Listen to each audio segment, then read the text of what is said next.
Good morning, my name is Josh from CyclonesOZ, and today another detailed forecast update coming your way. We're going to be talking about some showers and storms plaguing inland Western Australia and the Northern Territory. We'll talk about how they're going to develop into a severe thunderstorm outbreak for New South Wales and Queensland. We're going to give you a grand final weather forecast as well for all major cities around Australia, touch up on the weather up in far north Queensland, and maybe take a look at the severe weather down in Tasmania. All of that plus more coming up in today's weather forecast. If you are brand new to the channel, please consider subscribing. We're getting closer to 20,000 and all support counts here. Let's get stuck straight into things now with the showers developing across central inland Western Australia and the Northern Territory, and you can see them here on the satellite imagery. They have just briefly eased off, but rain, storms and showers still blowing through parts of the Northern Territory, and some light showers now making themselves apparent across the interior parts of the Northern Territory into Alice Springs and across towards Yallara and Ayers Rock down there, all powered by a low pressure system currently crawling across inland parts of Western Australia. It's now about to make itself across to Warburton, and it's really starting to wrap itself up like a low pressure system now, this weather system, which is good to see. It will continue to do that throughout the course of today and draw in more moisture from the Indian Ocean and up in the northern parts of the Kimberley region of WA, and that moisture will turn into rainfall, potentially heavy at times across parts of the Northern Territory, even in towards South Australia as well. They could be seeing a few showers across the NT-SA border throughout the course of today, so we will keep a close eye on things up there. We've also had severe thunderstorms overnight across much of Western Australia's tropical north around Halls Creek. They've picked up a whopping 50 millimetres overnight, their heaviest September rainfall on record, and some more very heavy falls have been made apparent across the Northern Territory, with accumulations up to 40 millimetres outside of Rabbit Flat. I think it's Yelborough or similar. No, Yelborough is outside of Mackay. It's a homestead just near Bedford Downs, outside of Fitzroy Crossing in Western Australia. I mentioned it in yesterday's video, but yesterday they picked up 78 millimetres of rainfall, and today they've picked up 69 millimetres of rainfall so far to the 9 a.m. So I imagine that they're going to max out with rainfall accumulations probably in excess of 150 millimetres from this weather event. So some really significant rainfall accumulations have been reported across parts of WA and into the Northern Territory. Just give you an understanding of how wet this weather system is and how unseasonable it is for this time of the year. I mean, 200 millimetres is still worth the talk up in Western Australia in the height of the wet season, but 200 millimetres in September, stereotypically the driest month across the state, that is really very much unheard of. So the showers and storms will temporarily ease off throughout the course of today. They will fire up again later on this afternoon and evening along the WA-NT border between Kununurra and Balgo Hill. I reckon Halls Creek could pick up another 20 millimetres or so tonight if they are lucky from some of these showers and storms. Rainfall will continue to stream in along the WA coastline between Karratha and up towards Broome, including Broome. They could be seeing some light showers throughout the course of today before the showers and storms sweep into the Northern Territory and parts of SA later today and into early tomorrow morning. The low pressure system will continue to draw in moisture, once again creating a bit of a thunderstorm outbreak Tuesday night, which will be stronger than the thunderstorm outbreak we're expecting tonight. There will be another good helping of rainfall there Tuesday evening and into Tuesday night for parts of WA and the NT. Again, though, the rainfall from these thunderstorms looks to be a lot more unpredictable and sporadic. I would expect some places to pick up 50 millimetres of rainfall, but whether that gets itself over a weather station or not, there's a very low chance of that happening. These thunderstorms will be few and far between, unless you do live between a line of sort of Fitzroy Crossing, Balgo Hill, and then inland towards Wave Hill and Tennant Creek in the NT. I think that's where the thunderstorm chances are going to be quite high, but anywhere out of that, further south of it in WA and the Northern Territory, the thunderstorms are going to be very hit and miss and very unpredictable. Storms persisting into Wednesday morning and early Wednesday afternoon for parts of the NT before sweeping into Queensland by Wednesday evening and into early Thursday morning, and powered by a low pressure system. We're looking at the potential for a severe thunderstorm outbreak sometime into the later parts of this week or early next weekend.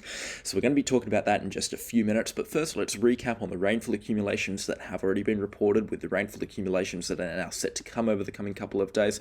Over the next 3 days, where the rainfall accumulations of around 100 millimetres are expected, the majority of that will fall today and Tuesday evening along the WA and the Northern Territory border. Balgo expecting a further 60 millimetres or so. Halls Creek, like I said, another 10 to 20 millimetres possible there. Fitzroy Crossing could also see a pretty uncertain 15 millimetres. Broome not expecting too much rainfall. Same story for Port Hedland and Karratha. The showers there will be light, and if they do get themselves over the town, we're not expecting too much rainfall to fall there. But the WA and the Northern Territory border is definitely going to receive some heavy falls over the next 3 days. Like I said, tonight or this morning and then into Tuesday night and early Wednesday morning, the showers and thunderstorms will become quite widespread once again, and we will be talking about a bit of a thunderstorm outbreak once again up there. Alice Springs even expecting a couple of drops of rainfall over the next 3 days as well. I think the majority of that's going to be coming through throughout the course of today, or maybe into early tomorrow morning as well. The majority of that just being from the light showers that's expected to fall around there.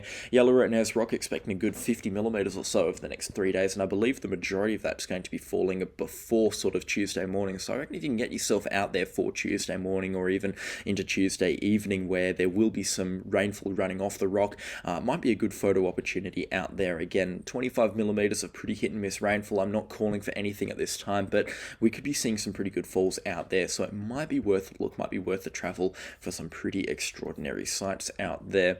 Once you get further into the Northern Territory around Tennant Creek and Elliott, sort of through the heart of the state where those highways are, we're not expecting the rainfall to be pretty much of a hit. It's going to be very hit and miss and quite sporadic out there, so I wouldn't be banking on high rainfall accumulations, but yeah, just get prepared for up to 50 millimetres coming through. Let me know how the roads are holding up in parts of WA and the Northern Territory as well. All information in the comment section does help in the making of these videos, so if you do have any updates on the roads or you're travelling through the area, let me know what it has been like. I'm very curious to know what those roads are like. There's nothing on the road authorities pages, at least for WA, and I haven't checked the Northern Territory or South Australia yet. So just before we go down to New South Wales and talk about a thunderstorm outbreak for the later parts of this week, I'd just like to touch up on far north Queensland, where they do have fires raging around Mount Carbine right now, and I believe a couple of other separate bushfires up in the north of far north Queensland too, and you can see it here on the the fire danger map here. We've got some extreme fire danger ratings across much of the Northern Territory, much of far north Queensland. You can see outside of Cairns and the Daintree Rainforest, extreme or very high to extreme fire danger ratings are being reported there throughout the course of today, and those are just going to increase throughout the course of this week, or decrease rather throughout the course of this week as these conditions do start to ease off and the conditions for fires do become a little bit more hostile. But yeah, throughout the course of today, we do have some high to very high fire danger ratings for parts of the escarpments around Laura and Cooktown down towards the Daintree Forest and then into the Cassowary Coast, and powered by fresh winds and warm temperatures. Extreme fire danger ratings around Chillagoe up towards Mount Carbine and Laura itself. So the fire danger ratings there are of concern, and firefighters are battling multiple blazes up there that have burnt quite a wide swathe of area. And yeah, they do definitely need the rainfall up in far north Queensland. However, I bet a few people along the coast are enjoying the few days of fine sunny weather that they have been receiving. There will be some showers throughout Wednesday and Thursday, and the rainfall is expected to pipe up again at least at some point this week. But again, we're not looking at high rainfall accumulations across Queensland's far north. In fact, peak rainfall accumulations across what is far north Queensland expected to be 8.5 millimetres over the next 10 days, which is the lightest rainfall accumulations that I've seen in the past probably 12 or 13 months up there. So that is certainly something indeed. Not expecting any rainfall up there. That is quite rare for far north Queensland, and 8 millimetres there, that's like a drop of rainfall. That's absolutely nothing for them. But yeah, far north Queensland remaining hot, dry and on fire it seems. We're going to move into the far north of New South Wales and parts of Queensland now, where we are talking about a severe thunderstorm outbreak which could happen at some point this week or into next weekend.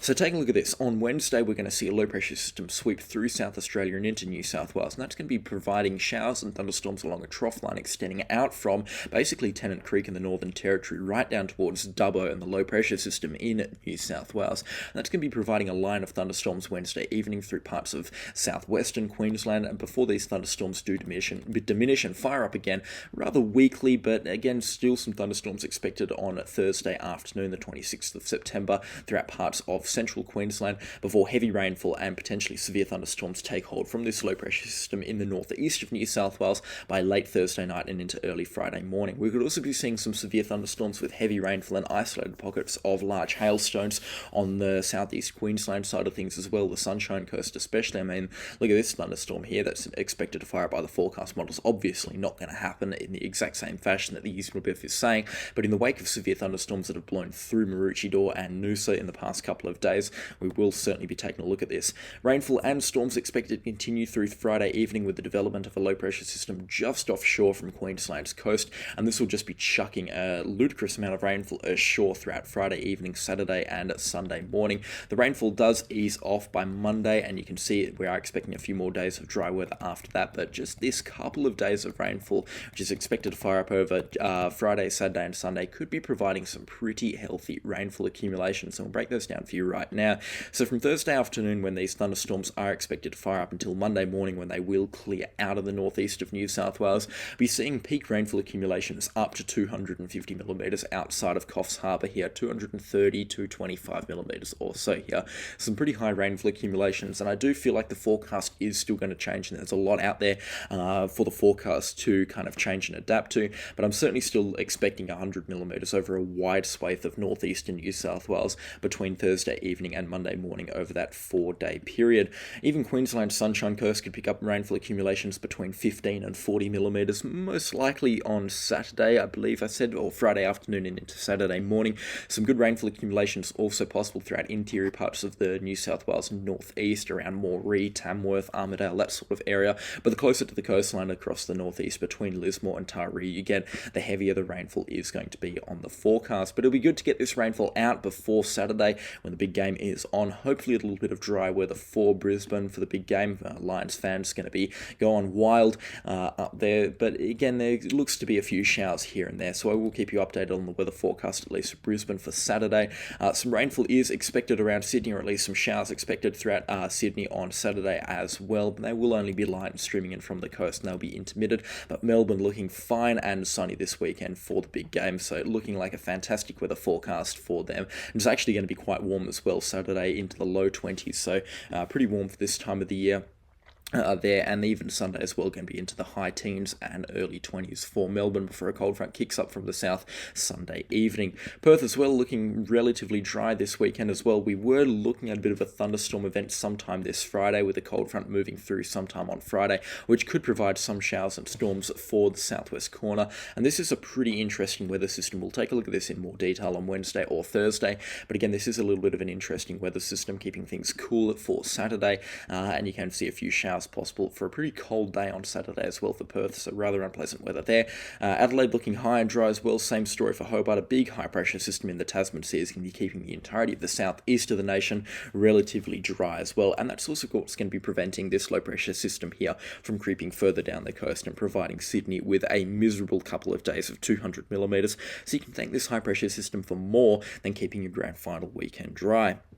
Now, across Tasmania is just a little bit more interesting weather happening down there. Of course, it's still pretty windy. In fact, it's blowing its guts out at Mount Cyclone Island right now. Winds 107 kilometres an hour out of the northeast as a weak cold front makes its passage through. The winds just down there are ludicrous. It's like an entire other continent, the weather down there, compared to Australia. And don't see anything like that pretty much anywhere else around the nation. I mean, that's cyclonic winds down there, and a lot of gale force winds currently being reported across much of the interior parts of Tasmania. Scott's Peak, 90 kilometres an hour down towards Bruny Island, 93 kilometres an hour as well. Mount Reed, 60 kilometres an hour. Low Rocky Point, 72 kilometres an hour. It is quite gusty across much of the state at this time. But yeah, it really is only Tasmania as this weak cold front makes its passage through. But yeah, that is severe weather that we're seeing there right now. So some pretty interesting stuff, and certainly something keeping us on our toes. And I think that's the ship over there, just interested in the weather observation deep into the Great Australian Bight. There is a little bit more rainfall still on the forecast for Tasmania. I have been saying that winter is over for much of the southern parts of the state, and more or less it is for the southern parts of the nation, but Tasmania can still expect a few more weeks of winter or wintry-like weather. The winter really doesn't stop for Tasmania, really only for a couple of months across December through to February, but yeah, they do get peppered with rainfall and cold fronts pretty much year-round down there, so it will still be another couple of weeks before the true winter really does start to ease off down there. And even for Victoria and South Australian parts of New South Wales, there is always a chance of of showers deep into sort of October. It looks like Western Australia now really starting to dry out, and it looks like the Bureau of Meteorology's initial forecast for a wet spring across parts of the southwest of WA, which was a terrible forecast. I don't know why they made that. That was a crazy forecast to make. It looks like that is not going to come to fruition at all for parts of the southwest. Interior parts of Western Australia, though, however, it is looking pretty wet for them, as we have just spent about 10 minutes talking about. But yeah, that is all for me today. I'm looking really forward to tracking some of this more tropical style weather. It's great to see the Australian weather map looking like this. Even if you're not a fan of rain, you've got to get excited for those hot days across parts of tropical or subtropical Australia that are on the way now. It is really exciting to see, and I am very excited to track tropical weather on this weather channel. So make sure you are subscribed if that is your cup of tea. There's no better way to get your tropical weather coverage than by the CyclonesOZ channel. But that is all for me today. Special shout out to the channel sponsors. From without them, I could not run this show. So again, their support is much appreciated. If you haven't already, please consider subscribing. We're nearing in on 20,000, and your support is much appreciated. But that is all for me today, and I will catch you all in the next storm. Goodbye.